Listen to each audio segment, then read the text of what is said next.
Jaya Radha Madhava Kunja Bihari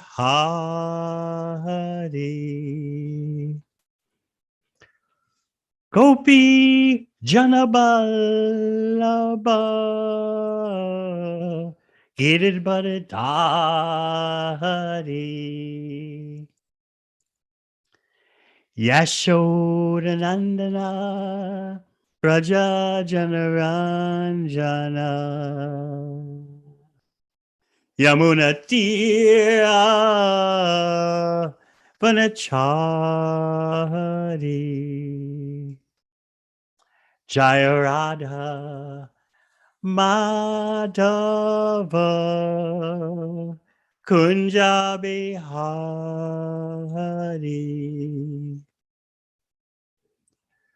Gopi Janabal Laba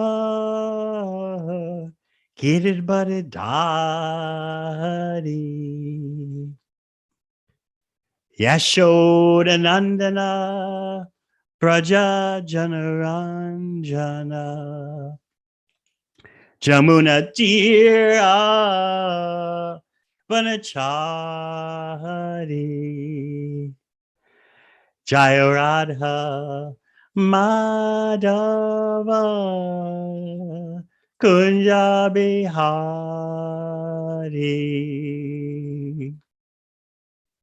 Hare Krishna Hare Krishna Krishna Krishna Hare Hare Hare Rama Hare Rama Rama Rama Hare Hare Hare Krishna Hare Krishna Krishna Krishna Hare Hare Hare Rama Hare Rama Rama Rama Hare Hare Hare Krishna Hare Krishna Krishna Krishna Hare Hare Hare Rama Hare Rama Rama Rama Hare Hare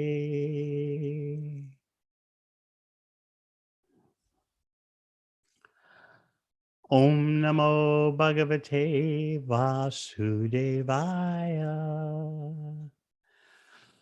Om Namo Bhagavate Vasudevaya Om Namo Bhagavate Vasudevaya. We're reading this morning from Srimad Bhagavatam, 4th canto, chapter 7, texts 52 and 53.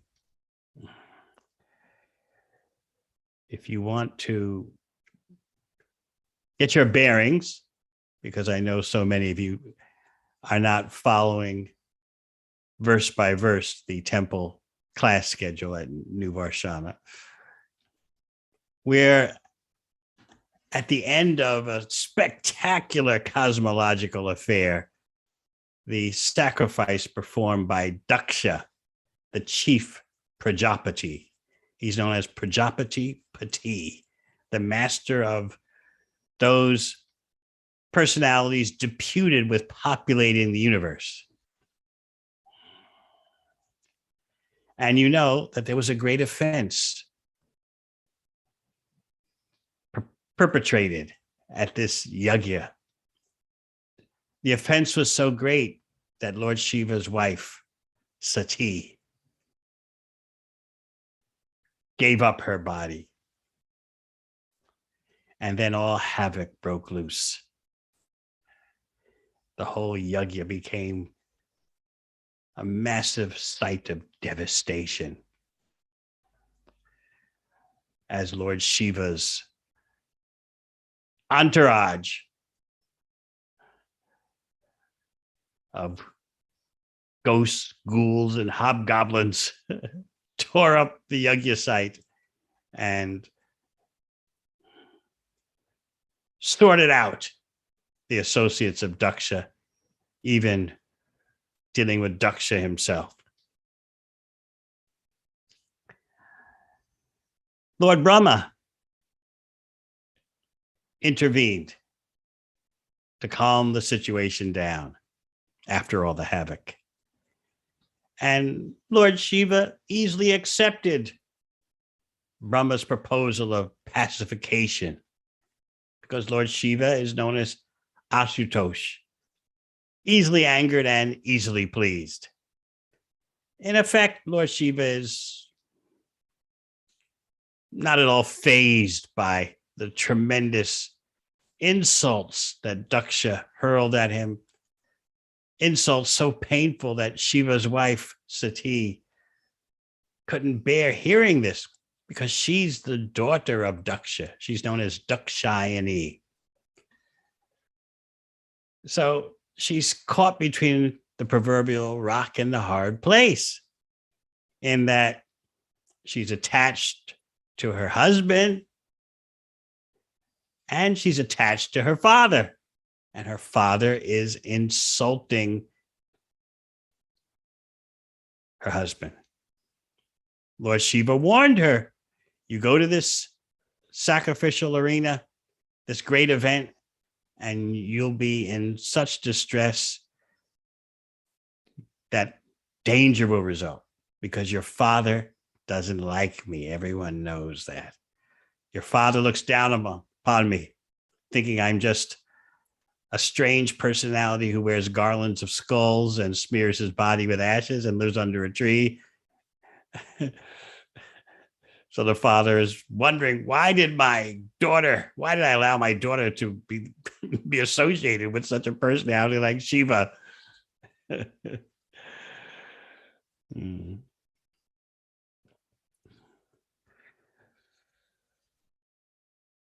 Fathers' minds are always upon the daughter. And even when the daughter marries and goes to the house of her husband, as Prahlad Maharaj explains in the 7th canto, the father's mind follows her.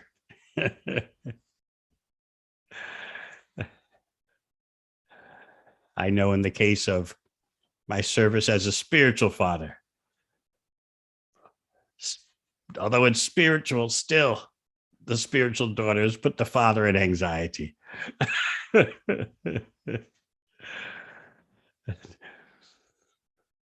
Whether they're married or not. So, as Lord Shiva predicted, Sati couldn't tolerate the insults hurled by her father. Not only insults, but he gave her the cold shoulder. You see, Sati, she wanted to attend this yajna for social reasons. It's a big social event. And so she and her relatives have a chance to meet and talk, and socialize and dress up in their finest, saris and jewelry, and talk about the latest happenings and all those crucial activities. So when Shiva told her, I don't recommend you go there, she couldn't handle it. She started pacing back and forth. Should I go? Should I not go? My Pati, Lord Shiva says, don't go, but all my relatives are going to be there. And she could, from her cosmological point of view, she could look in the sky and see the aircrafts of the devatas, the demigods, all heading towards the yajna site. And she is going to miss out. She couldn't do it. She's pacing back and forth. Yes, but I can't. I should listen to what Shiva says, but I can't. And back and forth. And finally, she's gone. And Lord Shiva has an attitude of perfect detachment.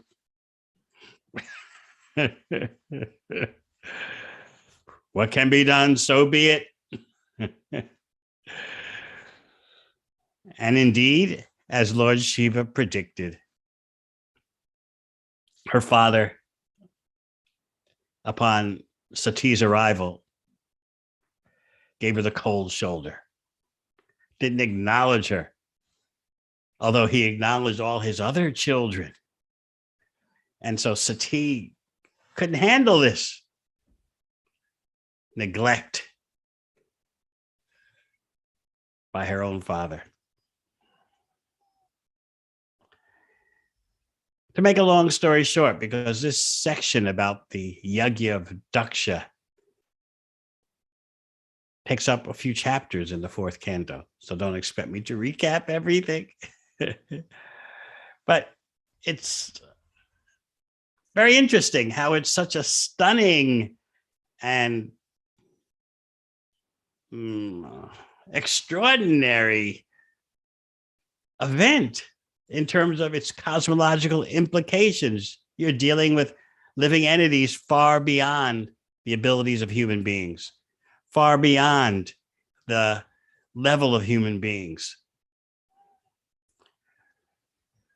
You're dealing, of course, with the Devatas. You're dealing with the Guna avatars, Lord Shiva and then Lord Brahma. And then Lord Vishnu himself appears.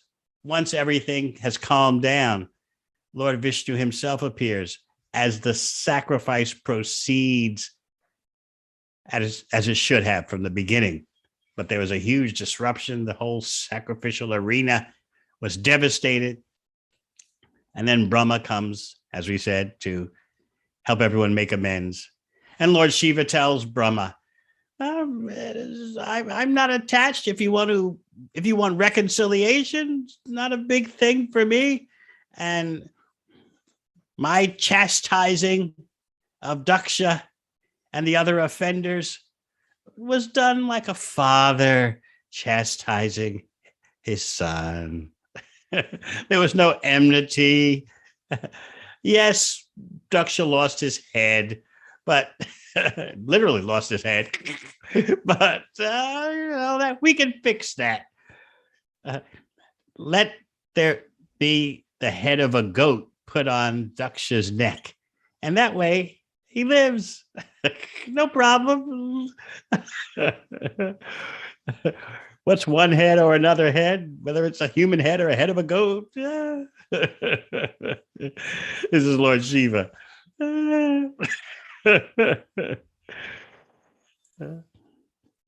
He's totally transcendental.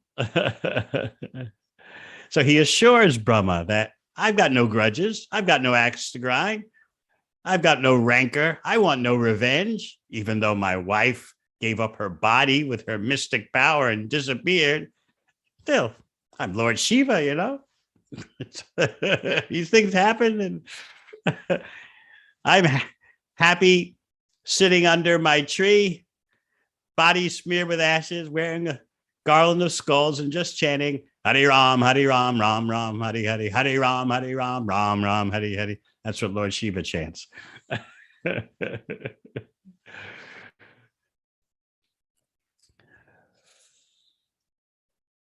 So the yajna starts to finally proceed. Everything is tidied up from the state of devastation. And then, as is appropriate for such a top-level yajna, Vishnu appears. And Vishnu begins to speak. So that's where we are in text 52 and 53 of the 7th chapter of the 4th canto. Now you might say, what's all this got to do with us down here on the ground? First of all, we get to understand how puny we are, how insignificant we are. We think that our life, our existence on this planet is so significant. But remember, this week we've been talking about Vasudev Dutt and his unprecedented petition to Lord Chaitanya. Let me take upon myself all the sinful reactions of every living entity in the universe. Let them all become free from material existence, and I'll suffer in hell perpetually their sinful reactions. Let that happen. And remember Lord Chaitanya's reaction. His heart melted. His voice trembled.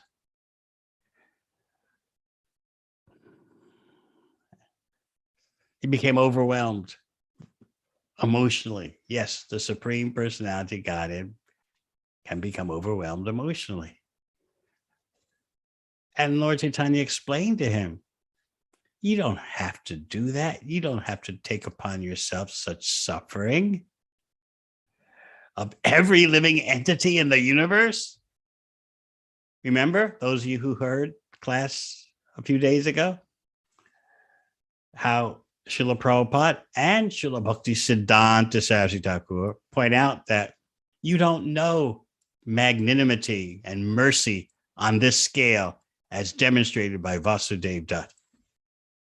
The saviors known, especially in the Western world, offer their benedictions to those who believe in them. You've got to believe, and then your sins can be wiped away. But Vasudev Dutt is going much farther than that. He's saying, whether you believe in me or not, let every living entity in the universe become free. Not simply free from sinful reactions, but free from material existence. So on those two counts, there's a huge difference. Therefore, the acharyas say there is no comparison to the compassion and mercy of Vasudev Dutt. And therefore, Lord Chaitanya, who is Krishna himself, was so overwhelmed with transcendental emotions. But then Lord Chaitanya explains, do you realize how insignificant this universe is?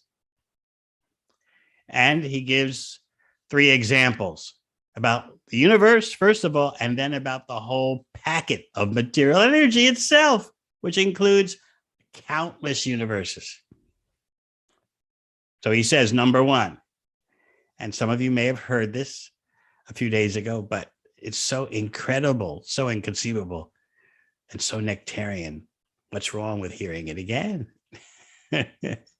That's one of the qualifications of spiritual advancement, as stated by the sages at Naimisaranya in the first chapter of the Bhagavatam. Vayam tuna vrachipyama uttama shloka vikrame yach chinvatam rasagyanam swadu swadu pade pade. They announce, they proclaim, we never tire of hearing the glories of Krishna.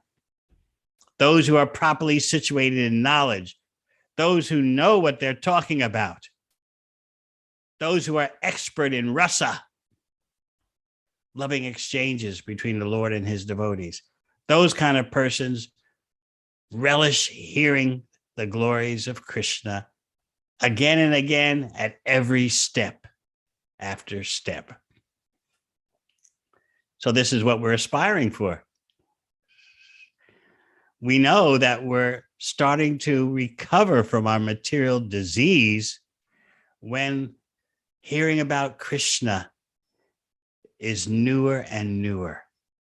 Even though we think I've heard that before, when it comes to us as new and ever fresh, then we know that we're starting to regain our original spiritual quality.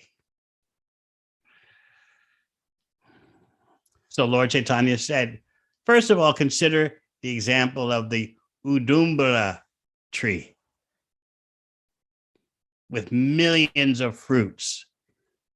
There is, on this earth planet, there are trees called Udumba, but they don't have millions of fruits.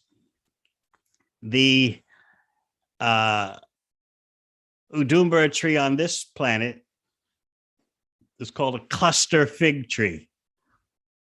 It has many figs as fruits, and they're all clustered together in a bunch. But evidently, Sri Chaitanya Mahaprabhu was talking about Udumba trees on the heavenly planets because those have millions of clustered figs. So Mahaprabhu says, if one of those cluster figs of the million on the Udumba tree fall off, who cares? And similarly, if one universe of living entities empties out because they all go back to Godhead, it's nothing for Krishna. That one universe, an entire universe, becomes emptied. Not only that, example number 2, a bucket of mustard seeds. Those who are cooks know how tiny a mustard seed is. And just think of a bucket of mustard seeds. So Mahaprabhu describes material existence as a bucket containing countless mustard seeds, and those mustard seeds are, each one is a universe. And that bucket of mustard seeds is floating on the causal ocean, that neutral body of water between the material and spiritual world. The causal ocean is not affected by the modes of nature. On one side is the spiritual world, on the other side is the material world. So there's this bucket floating, as Mahaprabhu describes, containing countless mustard seeds. One mustard seed falls out, who notices? Again, the whole universe becomes liberated. So what? It's nothing for Krishna. Why do you, Vasudev Dutt, have to propose to suffer perpetually in hell? Just by your desire, the whole universe can be liberated. And Krishna can fulfill that desire so easily. And then, what about the whole material existence, the whole material nature, the whole material energy? Lord Chaitanya says, even if that disappears, so what?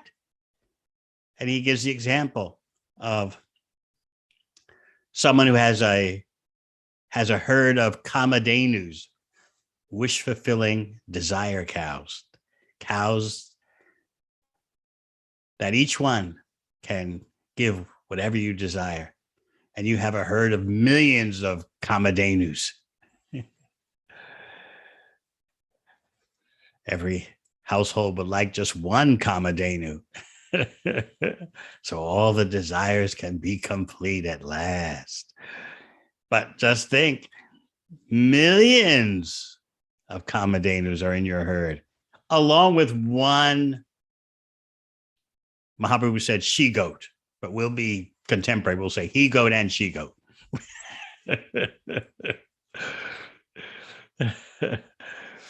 Most of you are from New Zealand, so we have to adapt to the local mentalities.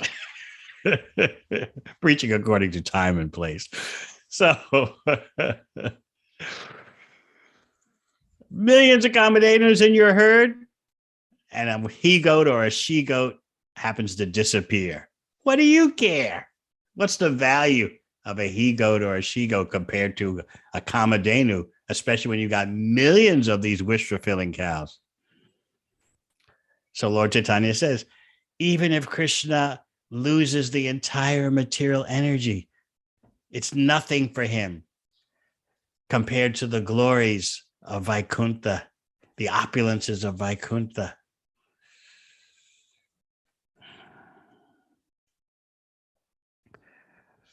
So this kind of compassion, as shown by Vasudev Dutt, is unprecedented. And we understand how tiny our affairs are. by hearing such a cosmological scale. It puts us in our place, and we really need to be put in our place because we think we're independent. And that's what Lord Vishnu is going to explain to the audience at the Yajna arena. Tasmin Brahman Yadvittiye Kevale Paramatmani Brahma Rudra Chabutani Bede Nagyo Nupashyati. The Lord continued, one who is not in proper knowledge thinks that demigods like Brahma and Shiva are independent, or he even thinks that the living entities are independent. Purport by Srila Prabhupada. The living entities, including Brahma, are not independently separated, but are counted within the marginal potency of the Supreme Lord. The Supreme Lord, being the super soul in every living entity, including Lord Brahma and Lord Shiva, is directing everyone in the activities of the material modes of nature. No one can act independently of the sanction of the Lord, and therefore, indirectly, no one is different from the Supreme Person. Certainly not Brahma and Rudra, who are incarnations of the material nature's modes of passion and ignorance. So let's talk about this independence. This is what has got us into so much trouble. We're so tightly bound up with the Supreme Personality of Godhead that this is like oneness. This is authorized oneness, in that we're meant to share the concerns of the Supreme Personality of Godhead and act in a harmonious way. But we've got a problem. We're attracted by the illusory energy and assume roles of imitation Krishnas. As we were explaining the other day on Gaur Purnima, we want to be Rasaraj, the master of the rasas. We want to be the center of Madhurya, romantic affairs. We want to be the center of Sakyaras, friends, Vatsalya, parental. And even sometimes we want Dasha. We want to be the servant when it suits us, not when it doesn't suit us. So we want to relish all these flavors as Rasaraj. The actual Rasaraj, of course, is Krishna. But we want to take Krishna's place. And therefore, we undergo so many existential anxieties. You can catch yourself wanting to savor rasa at every moment. Even in regard to possessions, you want a particular item for the flavor that it'll give you, even of an inanimate possession. This is Shantaras. We want to taste the flavor of neutrality. That's what inanimate objects give. Just like I see some of you are sitting on couches. Of course, you're listening and absorbed in hearing about Srimad Bhagavatam, no doubt. But still, you're sitting on the couch. If you were really paying attention to that sensation, that's Shantaras, this inanimate object, which is activated only by your triggering it, by your sitting on it. It's giving you some feeling. So that's the material equivalent of Shantaras. So we want to be the center in that way. All the rasas coming to me.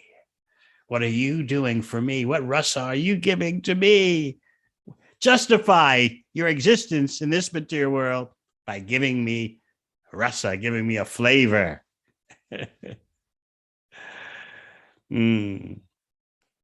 And we want to go about this illusion independently. Independence is part of the illusion. I am a self-contained, self-sufficient happiness seeker. I've got what it takes to be happy. Really? Well, why are we so dependent in our quest for happiness? Our dependency on others comes at a great price because we can't control them.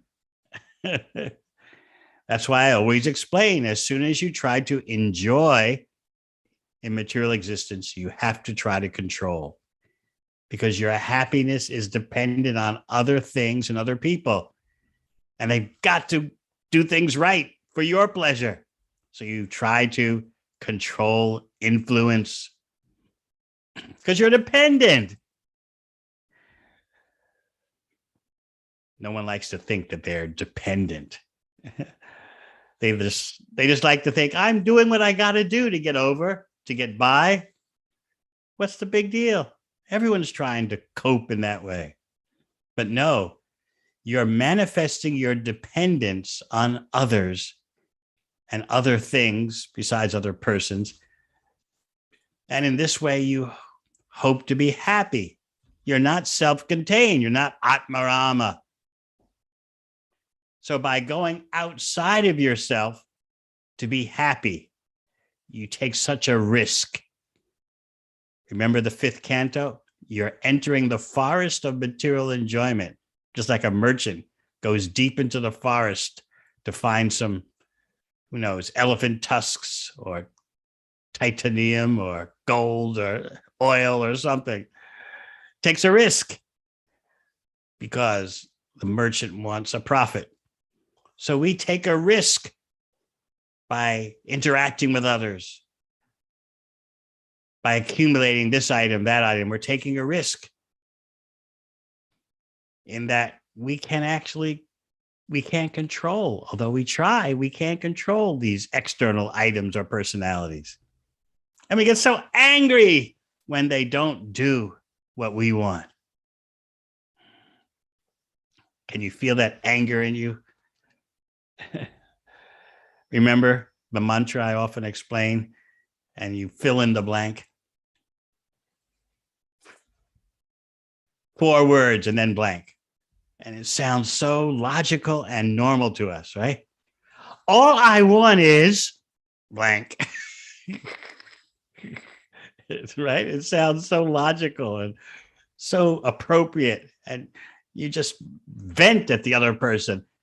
All I want is, I'm not asking for much. All I'm asking for is, can't you see that? What's wrong with you, dodo? You imbecile. Yesterday it was, oh, darling. Today it's, you imbecile. You, you ignoramus. You.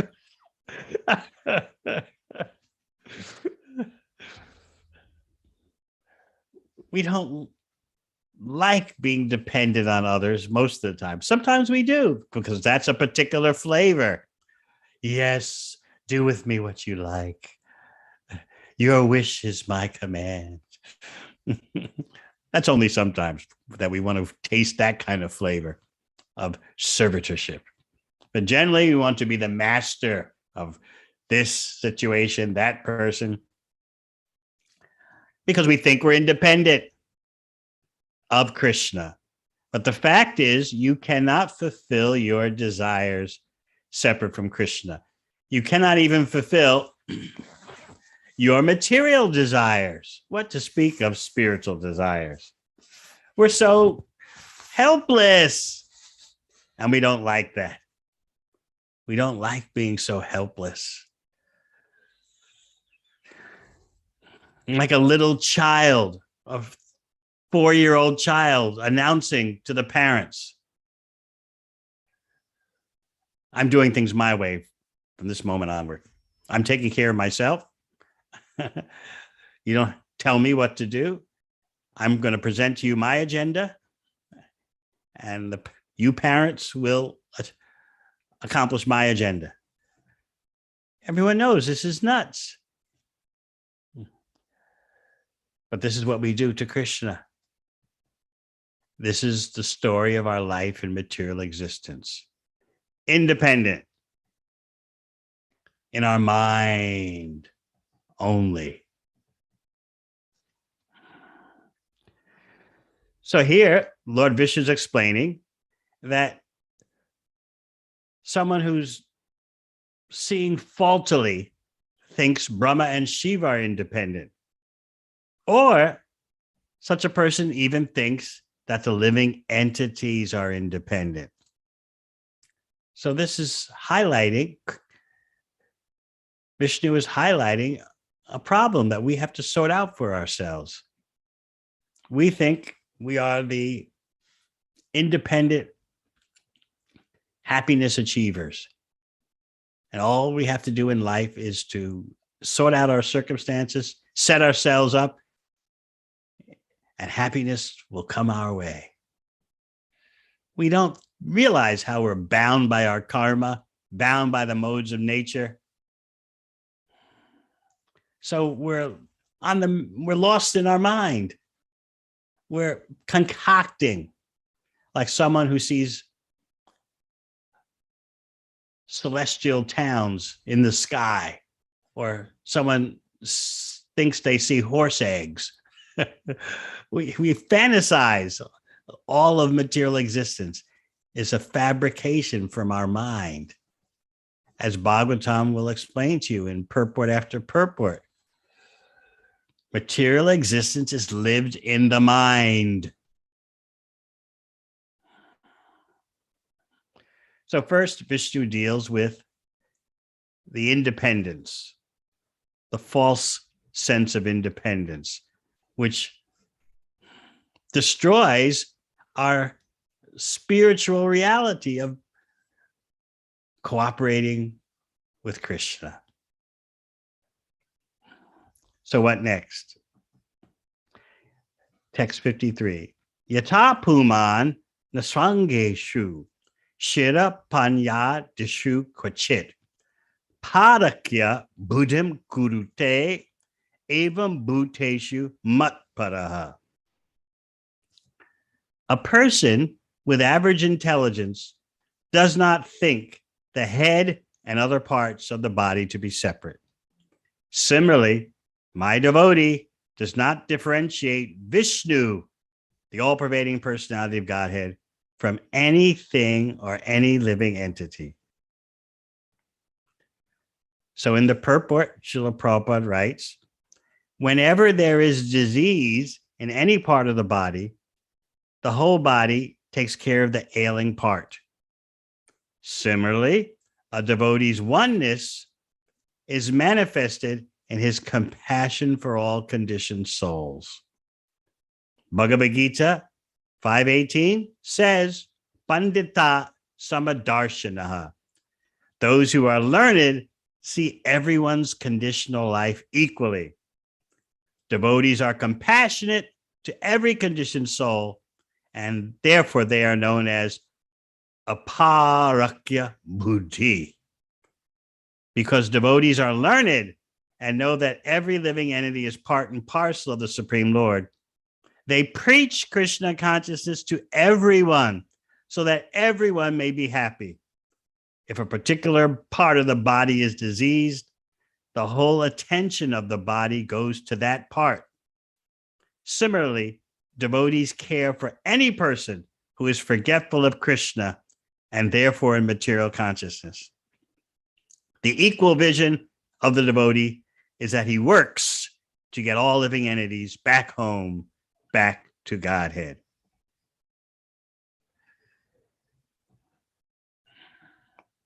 So this is our mission as followers of Sri Chaitanya Mahaprabhu.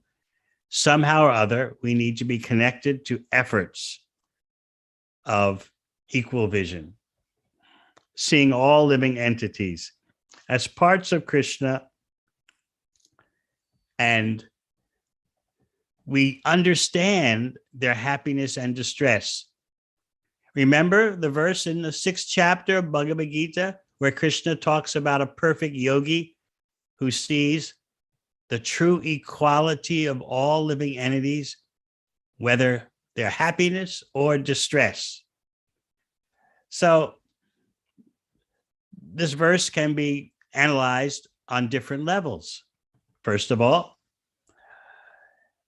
a true yogi is not bewildered by the external wrappings of happiness and distress manifesting in different living entities. Different living entities are enshrouded, they're wrapped up in different amounts of happiness and distress according to their karma. The karmic packaging is not simply this body or that body, but the karmic packaging is also you're enshrouded, you're cloaked in varying amounts of happiness and distress. That varies between one living entity and another. But the true yogi is not bewildered by that. He or she is not envious. Oh, you have more material happiness than me. He or she doesn't gloat. You're having a tough time. Yeah, tough luck. The true yogi sees this is all external, but as spirit soul, we are all equal. But going deeper, the true yogi understands everyone is equal in happiness and distress because real happiness is to be Krishna conscious and real distress is to forget Krishna. So therefore, everyone is equal. They have the same asset, Krishna, and the same problem, forgetting Krishna. So you got it? The two levels. You can look at material happiness and distress and not be bewildered by the external differences because they're external. You see the spirit soul in all circumstances, regardless of the varying amounts of happiness and distress worn, so to speak, by the spirit soul. And then you go deeper. All living entities are equal because everyone is happy in Krishna consciousness and distressed without Krishna. So there's the equality again. So in this purport, we find that anyone will not consider my head is nothing to do with my arm and my arm has nothing to do with my head. Similarly, Vishnu is saying, my devotee does not distinguish Vishnu from any living entity. Now, does this mean pure oneness? No, it means, as Ishopanishad says, ekatam anupashyataha, authorized oneness. Authorized oneness means to see that within the one unit, within Brahman, is variegatedness. This is very important to understand, and Bhagavatam and Bhagavad Gita will make sure that we are always thinking about this point. Everything is Krishna in that everything is Krishna's energy. But there is variegatedness in Krishna's energy. So when we say everything is one, like the Vedas say, Sarvam Kalvidam Brahma. Everything is the supreme Brahman. That doesn't mean that there's no difference. Just like we look at a family. Who can I see as example?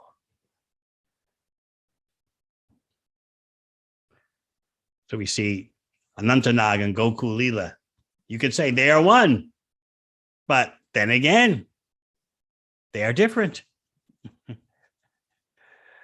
But the difference is contained within the oneness. They're a family unit. So there's variety within that oneness. Common sense.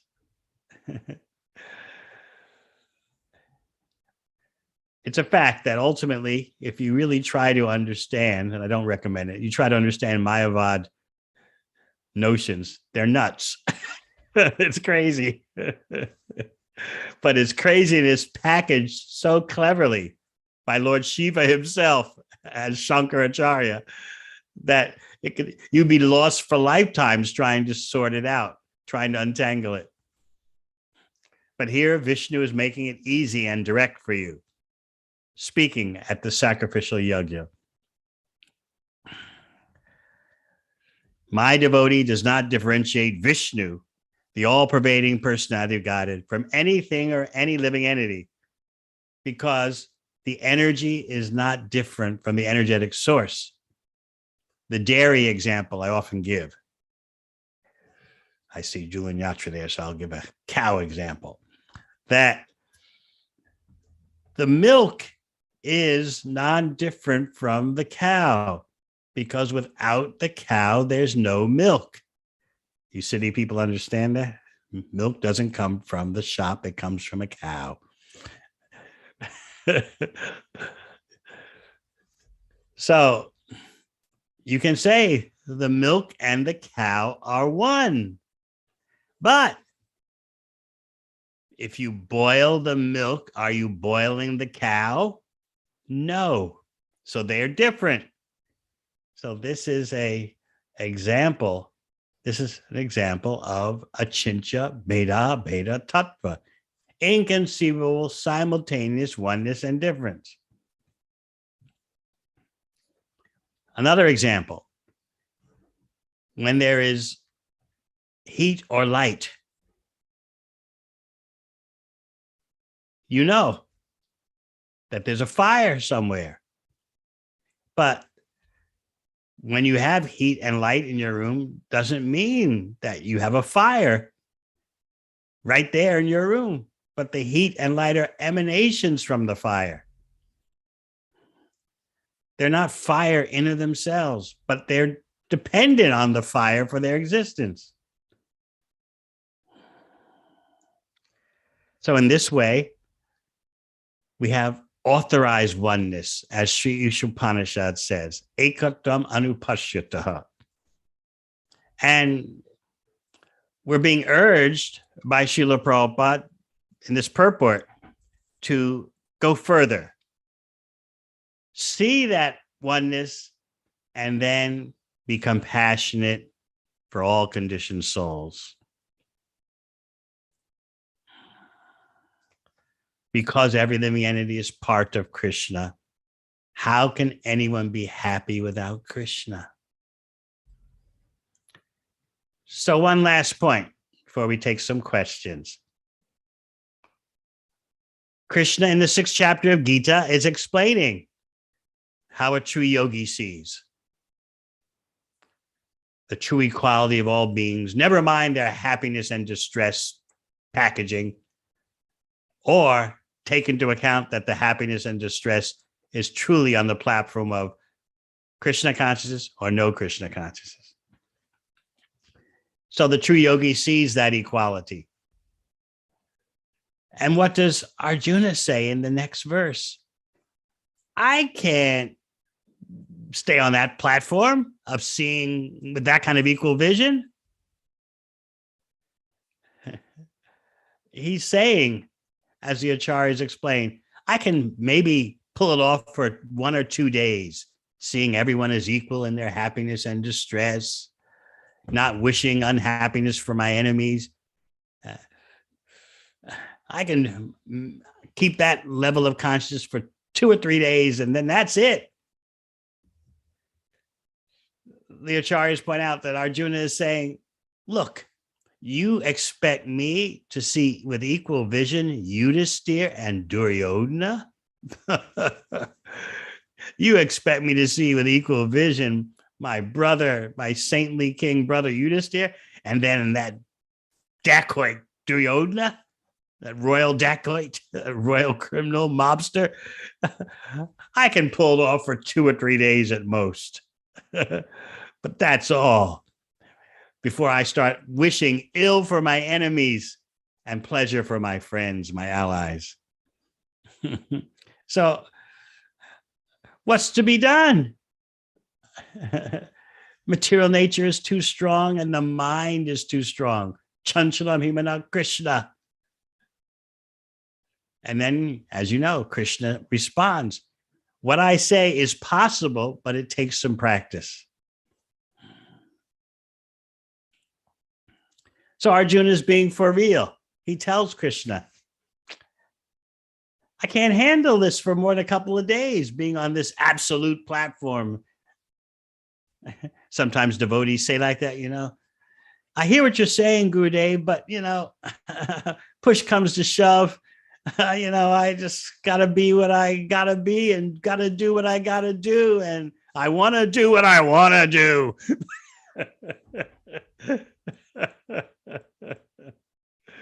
Hare Krishna. So this Arjuna is representing you in the 6th chapter of Bhagavad Gita. He's showing you in the material sense how to be me. Sometimes we justify ourselves in that way, right? I'm being me. Isn't that enough? Isn't that a sufficient response? I'm being me. That means don't you dare say anything else. What's another prevalent defense in this day and age of Kali? Rightfully or wrongly, I say rightfully or wrongly, when you tell someone the situation I'm in, the relationship I'm in is psychologically unhealthy, ooh, back off. Don't ever pry into that one. Those 2 words make everyone run for the hills. Okay, nothing I can say.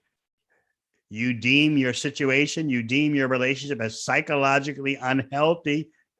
You've invoked that spell, that magic power.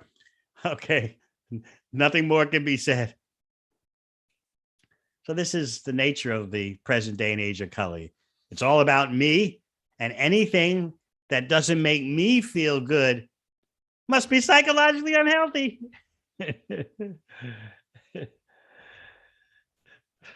It all adds up quick, right?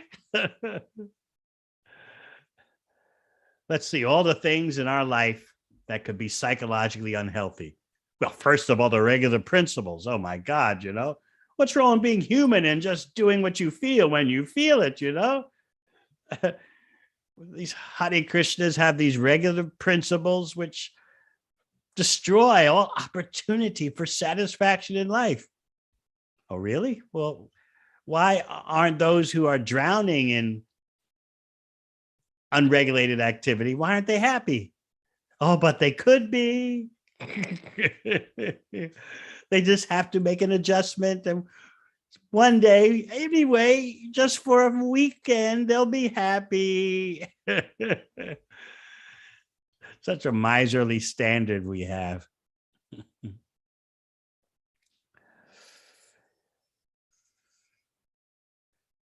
Our concern is how to be steady in bhakti. And just remember that Arjuna is taking your side and presenting to Krishna, not only in chapter 1, but also chapter 6. In chapter 6, he says, Krishna, I hear what you're saying about the equal vision of a true yogi. Sounds great, sounds perfect, but I can't maintain that for more than a couple of days. And again, are you trying to tell me that I have to maintain an equal vision when considering my saintly king, Rajarshi brother, Yudhisthira, and then that Duryodhana? I can't do it for more than a couple of days. He does say he could do it for a couple of days, but he says, I can't sustain it. But Krishna comes back at him and says, it is possible with constant practice. And that's what our bhakti lifestyle is all about. Constant practice. No matter what ashram you're in, no matter what your status, occupational or whatever your family status is, practice to achieve the ultimate goal. Those who practice get the goal. Those who don't practice don't get the goal. Simple as that. All right. Any questions?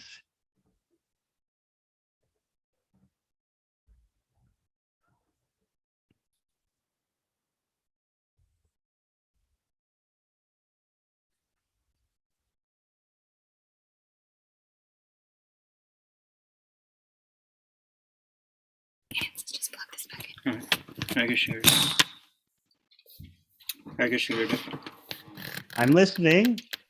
I can't hear you, so I'm not sure. Anyway, I hear you. You can hear me? Okay. Yeah. So the question is just at the last point you were saying about practice, but Krishna says suitable practice. So how do we understand what is suitable practice? Is it individual? Is it generic? Or how do we figure that out? Well, Krishna also says, Tadvidi pranipatena, pariprashnena sevaya. If you want to know the truth about practice, you approach your spiritual master. Otherwise, what's the use in taking a spiritual master? It's not just for a fashion or like a decoration. You have a picture on your shelf, on your altar. No, the spiritual master gives guidance how you can improve your practice, how you can revive your practice so that you become spontaneously attracted to Krishna. That's our goal. The rules and regulations are there to allow us to facilitate our development of spontaneous attraction for Krishna. So this is why we have a guidance culture. As I often explain, bhakti is a guidance culture. And the influence of the age of Kali is this artificial sense of independence and self-sufficiency. I'm doing my thing, you do your thing. Why should I listen to you with your guidance? My situation is different. I can assure you, it'll be different. It never is. But so yes, this is why we have spiritual guides. All right. I see Dina Dayala's hand is up. Oh, it's Munjaranya coming to the fore. Hare Krishna, Gurudev. Gurudev, I was wondering from your, I think in your last class, you were explaining what association is.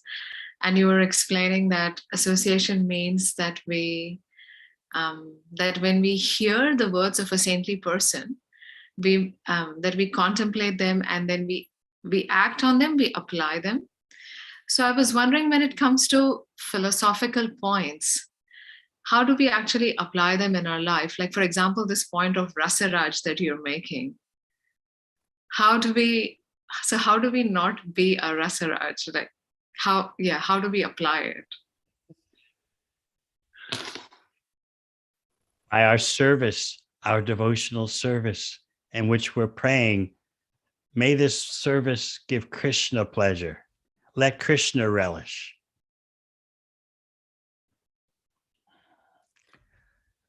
We have to start somewhere with that constant petition that let me do service for your pleasure. Karma yoga is something, as I explained before. Karma yoga means I like acting in a certain way. I like managing. I like controlling. Let me do it for Krishna. But pure bhakti is whatever gives Krishna pleasure, let me do that. So as we do our service, we're always thinking, is this the best I can do for Krishna's pleasure? And that is bhakti. Simple as that. We have to retrain ourselves. sort ourselves out, and it takes time, but the goal is progressively achieved. Is my chanting of japa giving Krishna pleasure? Is my family giving Krishna pleasure?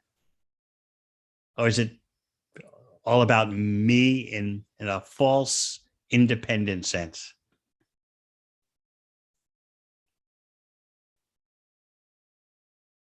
Some devotees get this quickly, and others, it can take a lifetime. Still, it's the only show in town, Krishna's pleasure. All right. I see the Bhakti Lounge hand is up. Hi, Krishna Guru. Hi, Krishna Gurudev. Thank you for your class. I was just wondering how we can learn to take advice in the form of guidance instead of wanting to do our own thing. Well, just like a parent would like the child to take advantage of the parent's experience and wisdom. So similarly, when we realize how much Krishna cares for us and how much Krishna has given to help us, we want to take advantage of it, especially when we see honestly, when we think honestly about how we made a mess of our life. And even if we were materially successful before coming to Bhakti, it's still a mess. When we think in that way, we realize we need guidance. Why not? If we want to achieve the ultimate goal in life, why not take all the help we can get? Just like, for example, whenever I call my mother once a month, and I know what the first thing she's going to say and the last thing she's going to say and the middle thing she's going to say. I'm praying for you. I'm praying for you. I'm praying for you. And then you called. That shows the power of prayer. So what do I tell her? Oh, thank you. I'll take all the prayers I can get. So a devotee relishes guidance. You're always learning by watching others. Oh, that devotee does this so nicely. I wish I could be like that one day. That's why you need the association of devotees, because there'll always be someone more advanced than you. Even someone who's a younger devotee than you can show you some such admirable divine qualities and activities. So you're always on the lookout for inspiration.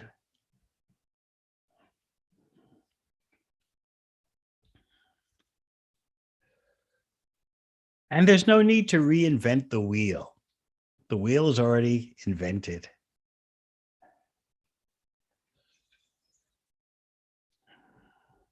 So if we actually understand Bhagavad Gita, we understand we're situated in a guidance culture. From our spiritual master, we want guidance. From the saintly persons, we want guidance. From the Shastra, we want guidance.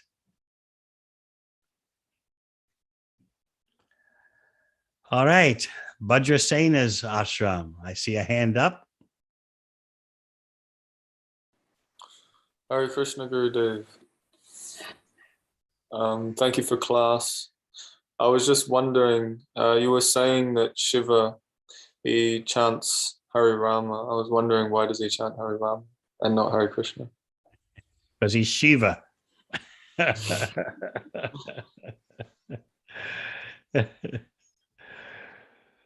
He has his variegatedness. If you want to know more of his reasons, you'll have to ask him.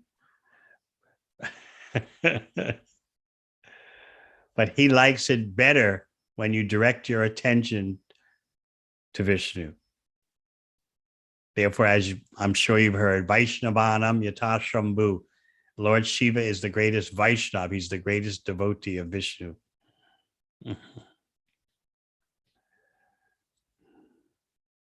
Also, Hari Ram, Rama Rama, Hari Hari can also refer to Krishna, by the way. Krishna as Radha Raman.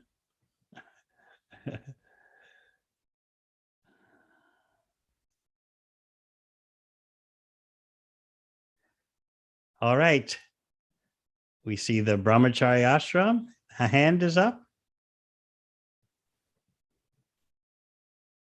Hare Krishna Gurudev.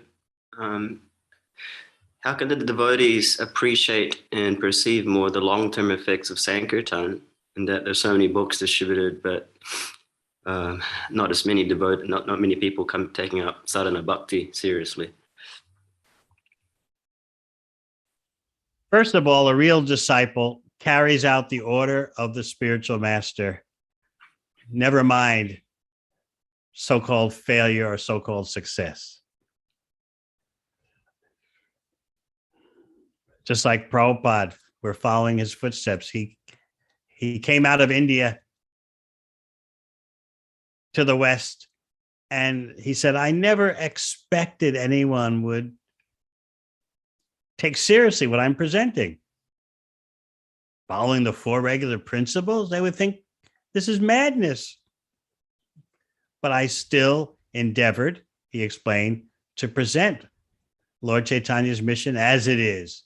And therefore, there was ultimately success. So he was describing when he first landed in New York that first year, he was always going to the shipping office to see when the next ship would be going back to India. He didn't know what was going to happen next, but he was carrying out the order of his spiritual master. So that's a first important point. We're not conditional in that, according to our tiny vision, we don't see results as we deem results happening. The second point is that results are happening. We just don't see it.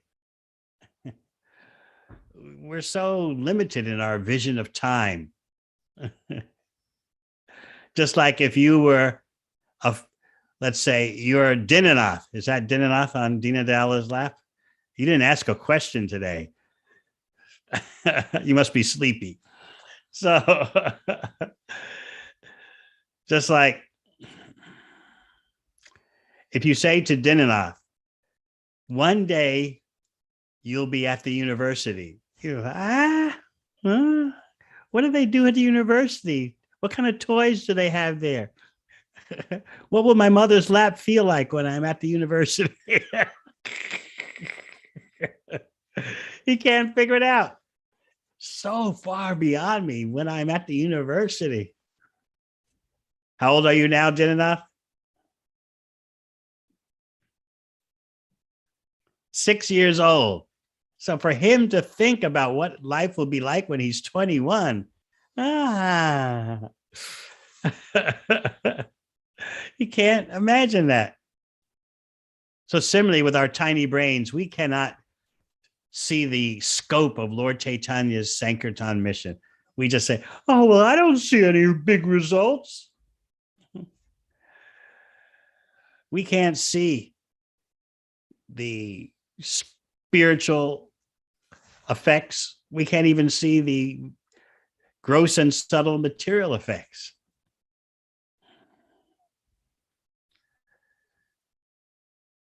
So even materially, our vision is faulty and limited. What to speak of spiritually? So again, reason number one, we carry out the order of our predecessors. Just like sometimes Srila Prabhupada would say about book distribution. He says, I'm just following the order of my Guru Maharaj. Where it leads, that's not the point. I'm following that order. Well, similarly, point number two,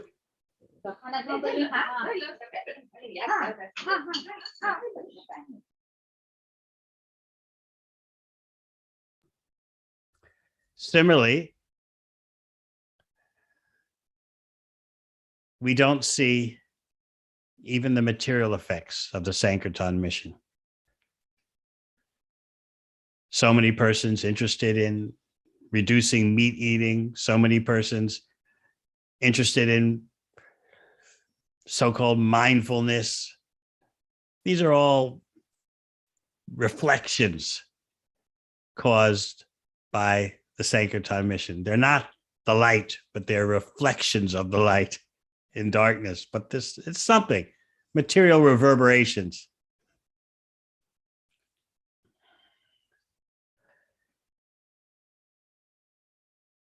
We don't see the full effects on the atmosphere.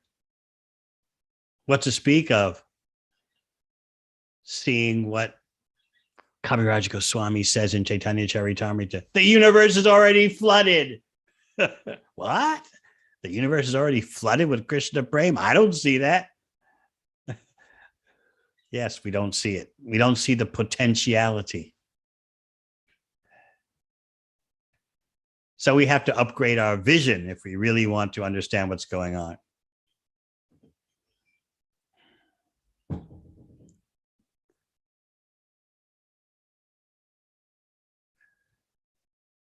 We don't understand how everything is going to play out. We think we know everything. It's like little Dinanath telling his mother and father, well, I don't see next week. I don't understand what's going to happen next week. And he says it so authoritatively. I remember when I was 5 years old and I was riding in a car, one neighbor was loading the car with kids to take them to school. I was going to Lutheran school for first grade, grade 1. And so the car was crammed with kids. This is before everyone had to wear a seatbelt. And I was sitting on the lap of a neighbor lady.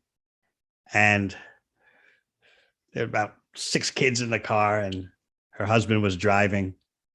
I was sitting on the front seat on the lap of one of the neighborhood ladies. And this is back in the days when every neighbor cared for the other neighbor's children. Not like now. So I had my mind made up what I was going to say when I first saw the school on the first day of school. I had it all planned.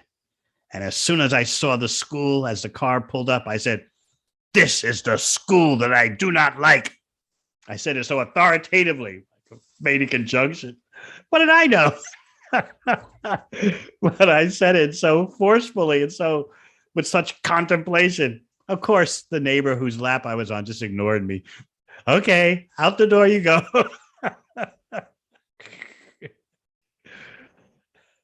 So what do we know? Bhakti takes humility. I remember Prabhupada telling us that if his books were distributed behind the Iron Curtain back in those days, that the Iron Curtain would be finished. We just tried, but I don't think we ever expected what would happen. We just tried. But when the Berlin Wall fell, even the CIA, which is supposed to know everything, they say they were caught totally off guard. So Prabhupada told us, just distribute my books in these countries and communism is finished. So we just acted on that order, but we couldn't really visualize the end of the Soviet Empire. We couldn't, which was godless. Official policy was godlessness. We're not for this country or that country or this ism or that ism. We just are for whatever situation allows us to spread Krishna consciousness. And we're against situations that don't allow the spreading of Krishna consciousness. So we are not favoring East or West or North or South or this ism or that ism, communism, capitalism, whatever, this leader, that leader. Lord Chaitanya's movement is above all that. So we're just concerned. Where is there opportunity to spread Lord Chaitanya's mission? That's what we're concerned with. So Srila Prabhupada told us that you just distribute his books in those countries, and that'll be the end of godless communism. So this was like someone telling you, see that lake? That lake is actually dry land. Go walk on it. See that dry land? It's actually a lake. Go swim. Your vision can't picture it, can't conceptualize it. But we acted on that order, even though we couldn't see the future. All right. Last question. Texito, you have a question?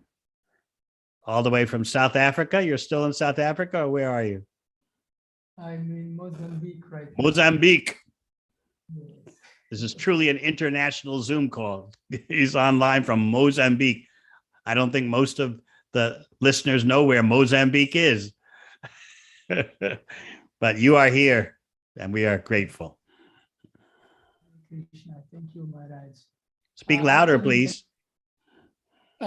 Maybe I need to use this. Is it better now? Much better. Okay. So my question is about humility. Since it's one quality we need to take and accept guidance, and you have just pointed out that bhakti takes humility, how do we practice it so that we can develop this quality? This is why we need the association of devotees. In the association of devotees, we learn tolerance. You probably already found out that not every devotee thinks like you, right? Yes, true. Not every devotee does things the way you do. So you learn tolerance for the sake of Krishna's pleasure, so that Krishna's service will go on. You tolerate inconveniences and even misunderstandings. And this is a hard thing for many devotees to swallow. But when you remember Lord Chaitanya's instruction to be more humble than a blade of grass, lower than a straw on the street, it doesn't simply mean go around like this all the time. It means sometimes you have to tolerate being misunderstood, and that can really be preliminarily painful because everyone wants to be understood. Don't you understand what my motives are? Don't you understand what I was thinking? It's plain as day. Can't you see the reality? No, you're shocked to find out that not everyone can. And you have to swallow that. And you think it's the end of the world. Oh, no, no one understands. But you see, it's just a day in the life of devotional service, tolerating on behalf of Lord Chaitanya. So if you want to understand what humility is, you especially need the association of devotees. And to go on having that association will take humility, because there are social differences that influence devotee association because they're coming from different backgrounds, you know. And there are currents in material nature that cause divisiveness amongst weak devotees. Vax or no vax, which side are you on? Choose you this day what you will serve. And this is causing commotion amongst devotees, and it's a material thing. And we should know better. Or we're for this political leader or that political leader. That's got little to do with Lord Chaitanya's mission. When it comes to politics and politicians and political leaders, leaders of nations, we just look we devotees look and see, are you doing something for Lord Chaitanya's movement? If you are, we appreciate. But we are neutral to politics. We're neutral to political demonstrations. We don't get involved on that level.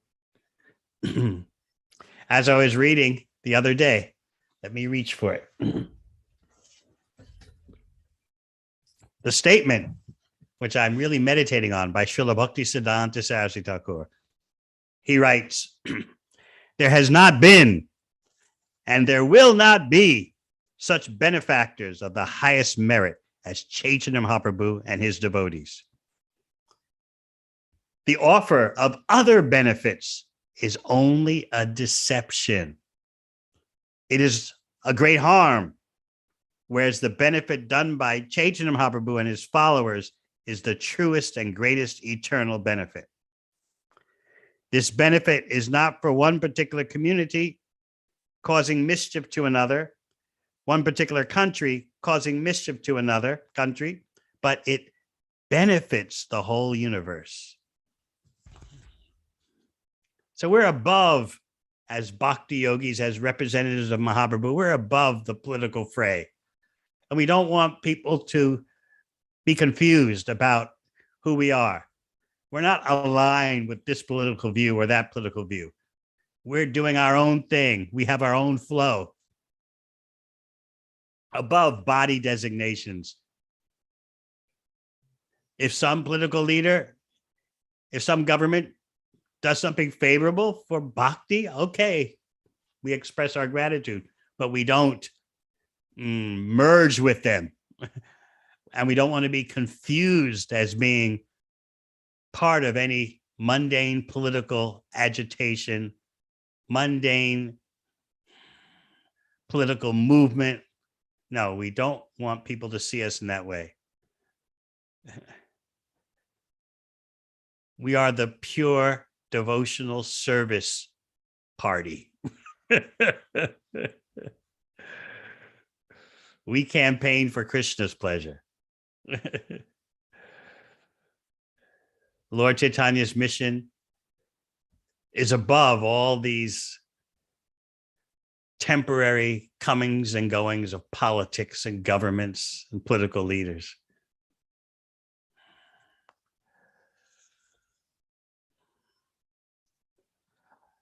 So on that note, I thank you all for your kind attendance. So nice to see so many of you. Thank you very much. Hare Krishna. Hare Krishna Maharaj. Please accept my humble obeisances. All goes to Srila Prabhupada, all goes to you, Maharaj. Maharaj, thank you so much for taking your time out and being with us. Thank you so much for the wonderful class.